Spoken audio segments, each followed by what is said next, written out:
Hi hello friends అండి, Manju and blogs ఎలా ఉన్నారు? బాగున్నారా?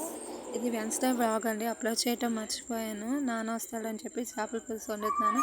ముందర చేపలని ఉప్పు పసుపు వేసుకొని క్లీన్ చేసుకున్నాను. క్లీన్ చేసుకొని ఉల్లిపాయలు పచ్చిమిరకాయలు వేసుకొని దానిలో ఉప్పు కూడా వేసుకొని ఉప్పు కారం కారం కూడా వేసుకొని పసుపు వేసుకొని తర్వాత దానిలో కొంచెం చింతపండు నానేసాం కదా, కొద్దిగా చింతపండు పులుసు కూడా తీసేసుకుంటాను.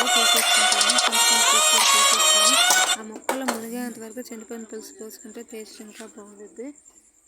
మునిగేంత వరకు పోసేసుకున్నాను. పోసేసుకొని దానిలో కొద్దిగా అల్లం వెల్లుల్లి పేస్ట్ వేసాను.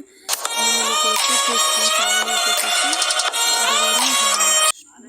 స్టవ్ మీద పెట్టేసేస్తున్నానండి. స్టవ్ మీద పెట్టేసేస్తున్నాను. ఒక పక్క స్టవ్ మీద మళ్ళీ అన్నం కూడా స్టవ్ మీద పెట్టాను. ఇంకొక పక్క ఈలోపు మళ్ళీ పిల్లల్ని చదివిస్తాను. తనేమో నెంబర్స్ రాస్తుంది, బాబేమో అలు రాస్తున్నాడు. ఈ పక్క చేపల పులుసు ఉడుకుతూ ఉంది. అది కొద్దిగా గ్రేవీ వచ్చేంత వరకు ఇంకా కొంచెం ఉడకాలి.